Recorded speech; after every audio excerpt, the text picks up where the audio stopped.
What's going on, everybody? It's Andrew here for Barry McHistory. It's Wednesday night, and that means I'm going to be talking about some random thing in history that I selected probably yesterday. Um, but no, in seriousness, this is actually something I'm really excited about because it's something that, I personally find extremely interesting. It's something that I'm very passionate about, even though it's something that can't really do, and it's punk music. We're going to be talking about punk music and the punk movement in the UK in the 1970s and 1980s, the early days of punk rock and punk culture, particularly in the UK. Um, so, for those of you who are punk rock fans, especially those of you who are fans of British punk, this is going to be a fun night for all of you. But before we can start with, British punk, we have to start with punk itself. So let's just get right into it. There we go. All right. So punk music and punk culture emerges in the around the mid 1970s in the United States, um, sort of as a kind of pushback against, well, a lot of things. Um, there was no real definition of what punk was for a very long time. It was more or less anything that goes against the established norm, that you could do it yourself. Essentially, that was really the key characteristic of punk in the early days in the United States, at least. Um, Everything was, you know, jerry rigged amps. Um, the music in terms of complexity was, well, it wasn't complex at all. In fact, it was incredibly simple. um, most people who played in punk bands probably had no formal um, teaching in how to play their instruments. They kind of just taught themselves a couple chords and figured it out as they went along. um, and this is kind of emerging in the mid 1970s in the United States. Um, I threw a picture of the famous CBGBs, which was a club here in New York City. That's often seen as like, where it's often thought of being like the birthplace of punk rock. But it was a major venue for not only punk, but a lot of rock bands and musical acts of the late 70s. And I also threw a picture of the Ramones up there because, I mean, when you're talking about the beginnings of punk, especially in the United States, Ramones often come up pretty quick. Um, Now, what's interesting about the early days of punk rock in general is when it's emerging in the United States, it doesn't really have a big political message to it initially. Um, a lot of these early punk songs, or proto punk songs, really, they're just about you know complaining about being a young person in 1974, 1975. You know, complaining about parents, complaining about schools, and you know the man essentially. There aren't a lot of explicit political messages in a lot of early punk songs at this time. That's gonna end up changing as time goes on, and that's largely because of what happens in the UK with punk. And it's important to also remember that this the emergence of punk in the United States is not going unnoticed in the UK. People are, seeing these new bands that are playing very rough, very unrefined, very fast, very loud songs, and they're thinking, "Oh, we should do that." And so it's not it's not long until you start to see British punk bands start popping up here and there. Possibly one of the most famous bands to, or one of the first such bands to really gain any kind of notoriety in the UK like this was the Sex Pistols. Um, and they're as, as much as I dislike the Sex Pistols. I mean, I don't hate them. I just don't think they're that great. But they do play an important role in defining punk going forward in this 1970s and 1980s, because they are the first ones to gain any kind of major notoriety, uh, and so they're the ones who are essentially dictating what punk means in the UK at least, and eventually in a lot of the world. And they are aggressive, they are provocative. With a name like the Sex Pistols, it's kind of hard not to be provocative.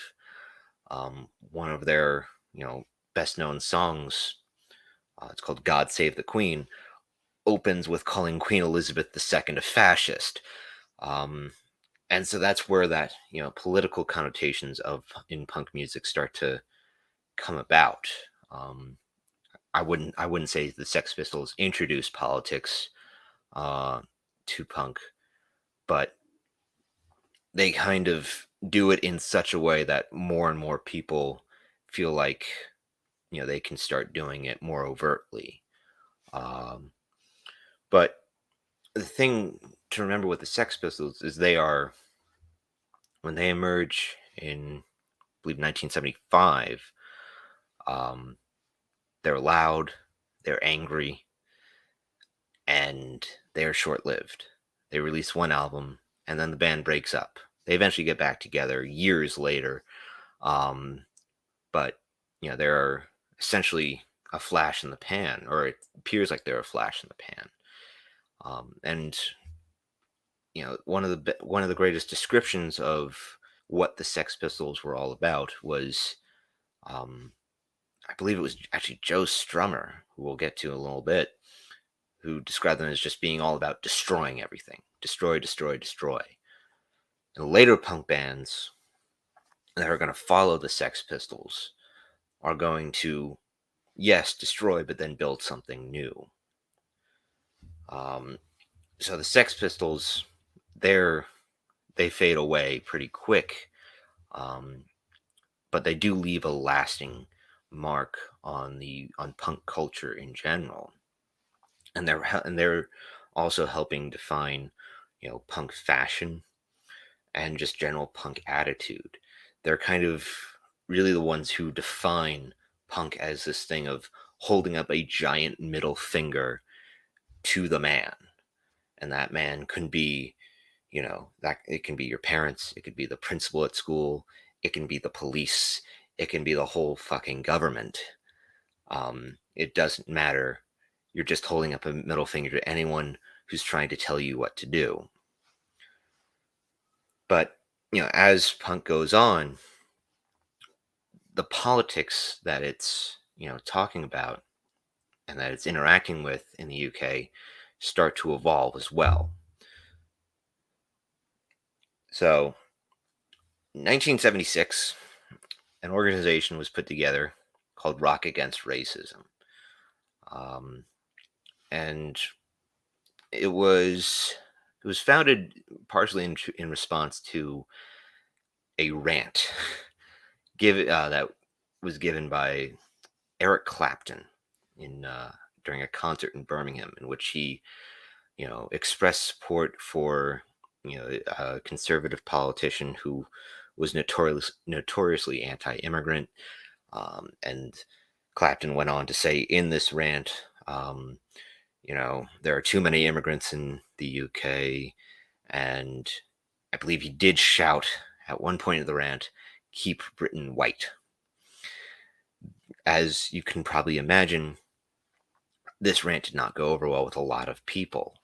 Um, and it sparked an entire movement in the UK of getting musicians together to combat this racism that was plaguing the country.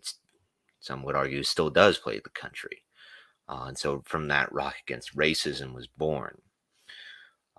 This was in 1976 when it was first organized. Also in 1976, the band The Clash also began to pop up on people's radars. And then in 1977, Clash opened they played the opening night at a little club in London called the Roxy, which was essentially supposed to be the CBGBs of London. And it was supposed to be this club that would have punk acts and would be devoted to providing a stage for punk acts. And some could argue that this is the beginning of the Clash's rise to prominence in the punk scene in 1977. Later that year, the Clash put out their first album, just titled "The Clash," and will, begin to explode in fame and popularity in the UK, and even slowly to gain notoriety in the United States. And the Clash are one of many bands that are coming into prominence at this time as well. You have other bands like the Buzzcocks, Sham 69, The Jam. These are all bands that are coming about around 1976, 1977. And some of these bands are going to get involved in, this Rock Against Racism organization. In 1978, Rock Against Racism actually puts together a music festival to basically, drum up support for the cause, and also to show that there is a long list of bands and artists who are on board with this idea of fighting against racism.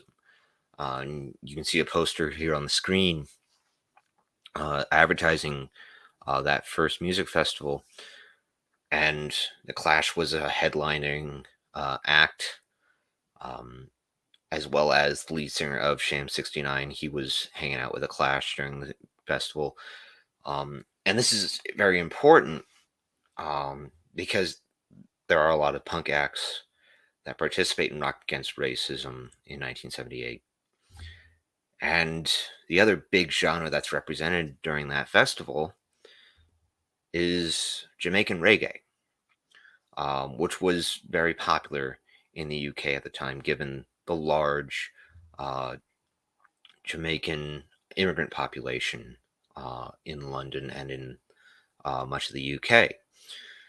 So, from a very early point, British punk was strongly intertwined with Jamaican reggae. So much so that, on the Clash's first first album, one of the songs featured on the album is a punk cover of a reggae song that came out the year before. The Clash went on to, use reggae-inspired music in future albums, including, they released a single called "White Man" in Hammersmith Palais, which was basically the Clash attempting to write a reggae song. A lot of the London Calling album that comes out in 1979 is taking a lot of inspiration from reggae music. And, members of the Clash, including the Clash's bassist, Paul Simonon, grew up listening to reggae. And so that was kind of where they were drawing a lot of their artistic inspiration. But also, it's important to remember, Jamaican immigrants are on the receiving end of a lot of discrimination in the UK in the 1970s and 1980s. And so that whole, idea of, holding up a finger to the man saying fuck you to the guy who's trying to keep you from doing what you want, to living life you want. That's something that resonates with all oppressed peoples. Um, and so it, in a way, makes sense that the musical genre and the cultural movement of punk that is supposed to be, you know, saying fuck you to the guy who's trying to tell him what to do. It makes sense that that movement is being intertwined with pushes for social justice that are being led by oppressed minorities. And this is something that will continue throughout the history of punk music.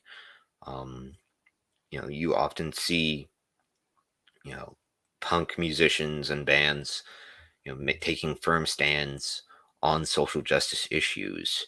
Um, Sometimes you don't. That's the unfortunate reality of any community. But we start to see in the UK in the 1970s and 1980s the emergence of you know punk as a voice for the voiceless, essentially, to some extent. Um, and when we're talking about the UK and oppressed peoples, you can't not talk about Ireland. 1970s, 1980s are square in the middle of a period known as the Troubles in Northern Ireland. The two bands pictured on screen here are Stiff Little Fingers and The Undertones, were both punk bands that came out of Northern Ireland around the same time.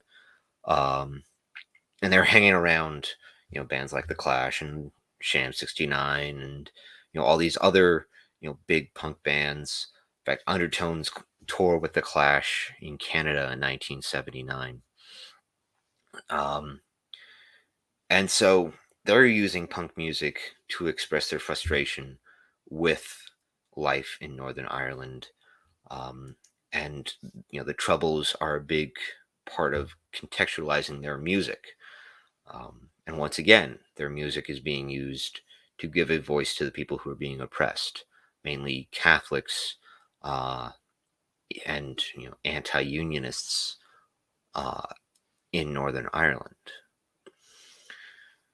So I think that's all I have in terms of yeah. I think that's all I got in terms of the actual slideshow. Um, so what does this all mean? Because I just listed off a bunch of things that just happened. Um, so all this is occurring over the course of the 1970s and into the 1980s. Um, and as I said before, it's not existing in a vacuum. You know, just like British, punk enthusiasts are listening to what's coming out of the United States at the beginning of the punk movement, Americans are listening to what's coming out of the UK later on. Um, and they are influencing each other. Um, it should be no surprise that after bands like the Sex Pistols, like the Clash, and Jam 69, and all these other British punk bands explode in popularity, even if that explosion in popularity only lasts a couple months or a year or two, it still leaves a lasting impact on punk, not only in the UK but around the world. And so going further into the 1980s, you start to see punk take on a more political message, um, to the point where, now it's very easy to think of punk rock as, this kind of inherently politicized genre of music. And it's a genre of music that's going to be used to send a political message. Um, Often an anti-authoritarian, anti-establishment message. Um, but that's not what it started as initially. When it first rose to prominence in the United States uh, in the mid 70s, it is because of what happened in the UK in the late 70s and early 80s that punk was able to become this thing. So we cannot have punk music and the genre that we know as punk, or punk culture without, what happens with punk in the UK in the late 1970s and early 1980s. Um, that's really all I got. Um, uh, Thank you all for watching. Sorry I couldn't play any of the artists that I mentioned. I really wish um, that most of that stuff wasn't copywritten and under all kinds of legal stuff. Because because I really love to play some of this stuff because it's also very important to actually look at the lyrics of a lot of these songs. Actually, you know what? Fuck it. I can show you the lyrics. Why didn't I think of that? So, for instance, let's look at God Save the Queen by Sex Pistols.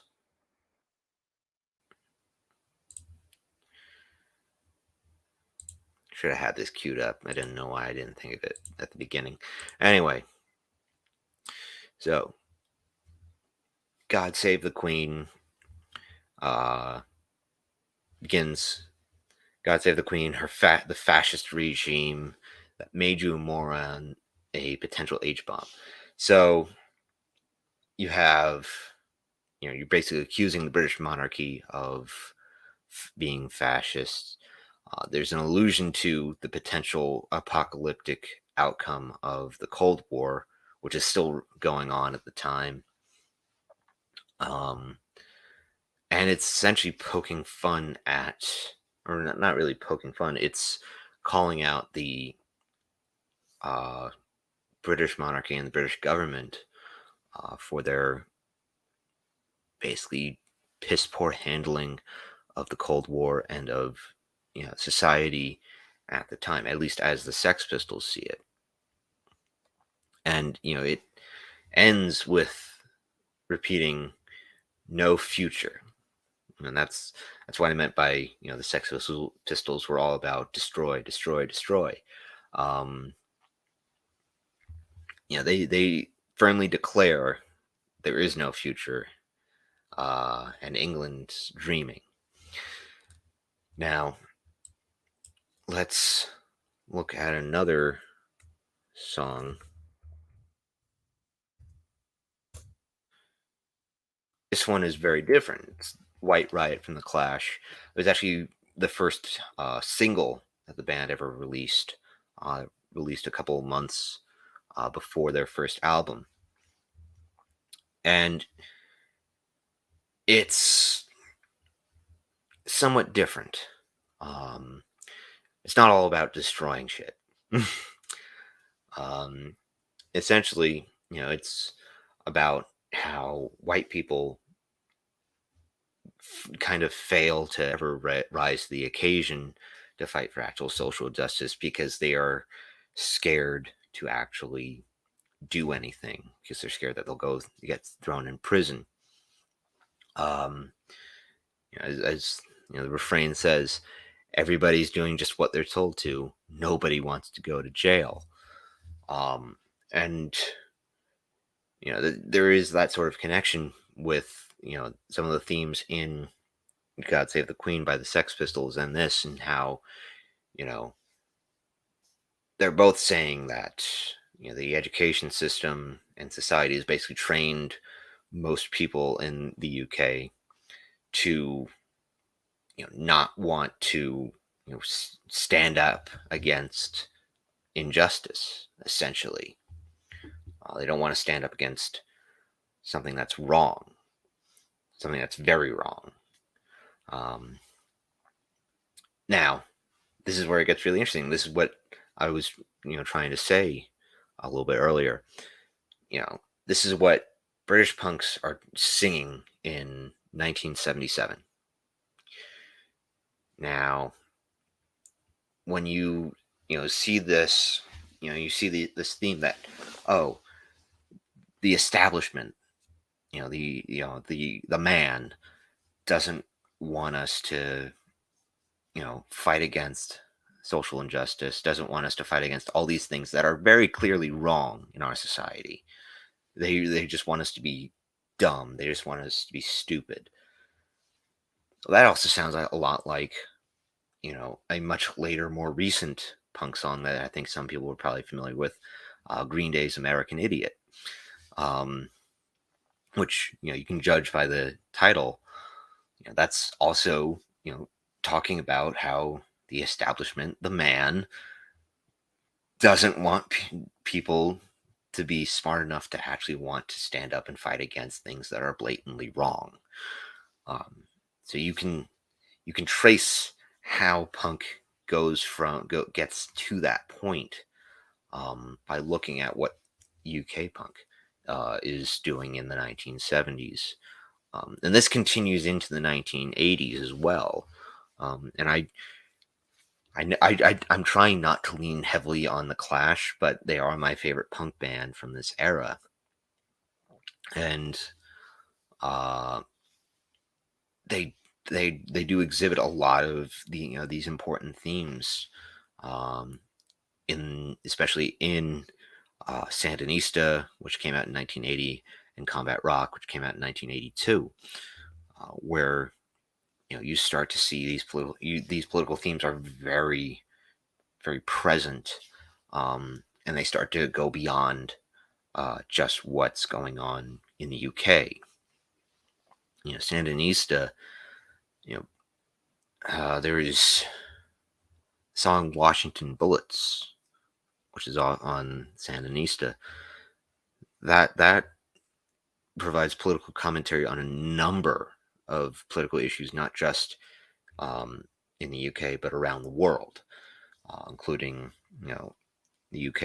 It talks about Afghanistan, because the Soviet-Afghan War had just started at that time. What else does it talk about? It talks about the Sandinistas in Nicaragua, um, and this is, mind you, this is just before um, Ronald Reagan committed actual crimes to support the Contras to fight against the Sandinistas. Because the song is talking about how the Sandinistas, rose up and, you know, basically took over the country and, you know, gave human rights to the people of Nicaragua, um, and how there was no interference from the United States. Um, which, I mean, the song was written in 1980, so there was no interference yet. Uh, but also, that song does bring up a very important detail that a lot of people tend to point out when it comes to. I'm going to stop sharing the screen. When it comes to punk, especially punk from this era, is that it tends to lean further left on the political spectrum. Doesn't necessarily have to lean left, because there are, right wing offshoots of punk music and punk culture. The unfortunately, these right wing offshoots, because punk is all about going as hard as possible, are they're fucking Nazis, bro. That's essentially it. There's a reason why the Dead Kennedys have a song called "Nazi Punks Fuck Off." Um, but a lot of these better known punk bands like the Clash, Sham 69, especially like the later end of it, they do take on a more leftist slant in their more political views that they express in their music. Um, Even to some extent, Stiff Little Fingers. Although, I guess the removal of British forces from Northern Ireland, I don't think is necessarily a leftist idea. But it is one that was heavily associated with leftist thinking in Northern Ireland during the Troubles. So you can make an argument for that. But, Joe Strummer was very openly a leftist. I don't think think he may have called himself a socialist at one point. I don't think he ever called himself a communist. Um, but a man like Joe Strummer, who was a lead singer of The Clash, a lead singer of one of the most influential punk bands of this era that we're looking at, and of punk in general, you know, the fact that he is a leftist and that the music that he and Mick Jones were creating with The Clash, it has a long-term influence on punk in general, and having that leftist slant ingrained into the music means that, you know, in terms of a long-term impact, there is going to be more of a leftist slant in later punk music. Um, so yeah, that's definitely all I have. I'd like to thank everyone who came and watched. Uh, Thank you for watching me ramble on about punk for about 30 some odd minutes. I'm going to be streaming on Twitch tomorrow night if anyone's interested in watching that. Um, if you're not already following on Twitch or YouTube or Facebook or all three, uh, feel free to hit that follow button. That'll help the channel grow, help Barry McHistory grow. That's kind of one of the things I want to do in 2022 now. Which I just realized this is the first stream I've done of the new year. But one of the big things that I want to do is expand and do more stuff with Barry McHistory. So if you think this is worth sharing with your friends, please do share this with your friends. And if you don't think it's worth sharing with your friends, still share it with your friends. It's always nice. But yes, thank you all, and have a great night or day or whenever it is you're watching. Happy New Year. All right. Bye.